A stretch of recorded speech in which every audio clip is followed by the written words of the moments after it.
मीरा से आरब बने युवक ने कल्पना से शादी कर ली है 4 नवंबर को। इस शादी को लेकर के अब नए नए विचार समाज में उभर करके आ रहे हैं। भरतपुर की रहने वाली किन्नर नीतू मौसी ने एक सवाल उठाया है कि ये अगर संतान उत्पत्ति कर पाएंगे तो ये विवाह सफल है। डॉक्टर संगीता अग्रवाल का कहना था कि संतान उत्पत्ति विवाह का कोई उद्देश्य नहीं है। आपकी स्क्रीन पर सीधे स्त्री रोग विशेषज्ञ डॉक्टर नेहा शर्मा हैं, इनसे इस विमर्श को आगे बढ़ाते हैं।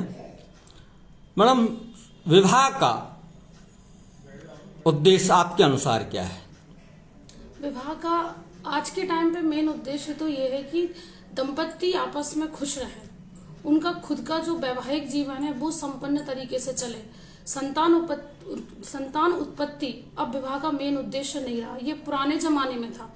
अब लेकिन आज साइंस और एजुकेशन इतनी ज्यादा हो चुकी है कि वैसे भी नॉर्मल हस्बैंड वाइफ जो नॉर्मल लड़के लड़की भी शादी करते हैं तब भी तो इनफर्टिलिटी होती है, तब भी तो लोग कितने ही पेशेंट आते हैं, ट्रीटमेंट लेते हैं, प्रेगनेंसी का 90% को हो जाता है, कुछ आईवीएफ के बाद भी नहीं होते, तब भी तो वो खुश रहते ही है ना। वो भी तो नॉर्मल, अगर लड़के लड़की शादी कर रहे हैं तब बच्चे नहीं हो रहे, तो फिर इन लोगों के साथ भी अगर ऐसा होता है तो ये कोई बहुत बड़ी प्रॉब्लम की बात नहीं है कि इसके लिए इशू बनाया जाए कि इनकी शादी तभी संपन्न मानी जाएगी जब संतान उत्पत्ति हो। तो संतान उत्पत्ति विवाह का उद्देश्य अब नहीं है। संतान उत्पत्ति विवाह का उद्देश्य नहीं है। मेन विवाह का उद्देश्य है कि दंपत्ति आपस में खुश रहे, संपन्न इस रहे। खुश के पीछे, ये जो खुश आप बोल रही हैं, जी। इसके पीछे यौन सुख तो वो तो नॉर्मली रहता है ना। अगर वैन उन्होंने जेंडर चेंज करवाया है तो भी होगा।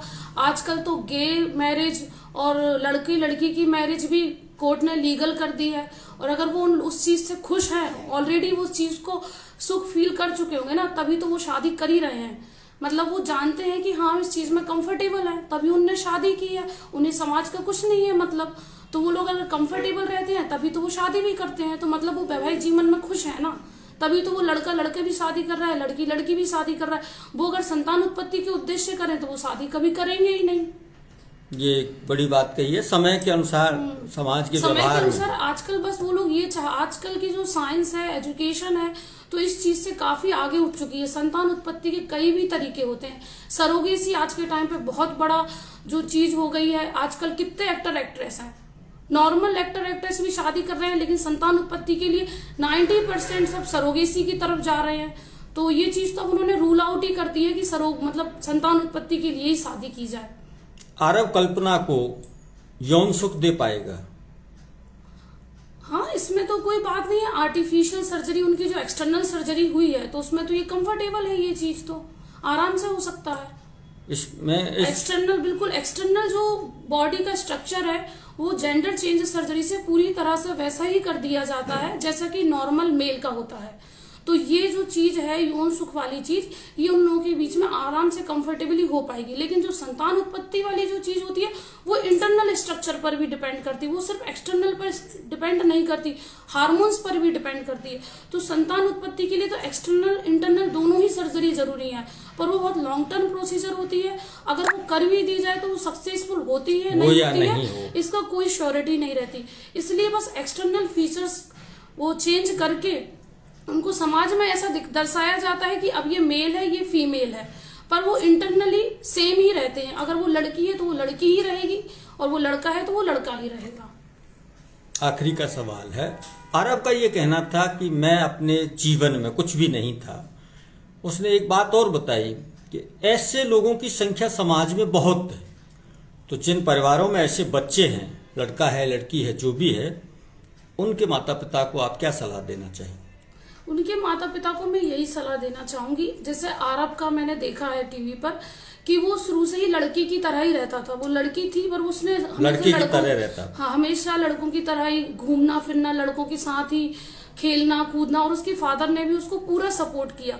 तो आप अगर आपके बच्चे का ऐसा बिहेवियर बचपन से समझ पा रहे हैं कि उसके बच्चे का बिहेवियर या तो लड़का है जिसका लड़की जैसा है, या लड़की है जिसका लड़के जैसा है, तो उसको सपोर्ट करो। क्योंकि आप कब कब तक दबा सकते हो? जब तक कि वो आपके कंट्रोल में, जब तक कि वो 18 ईयर का घर नहीं की हो सीमा जाता। में रह रहा है। बिल्कुल 18 ईयर, जब तक कि वो आप पे डिपेंडेंट है।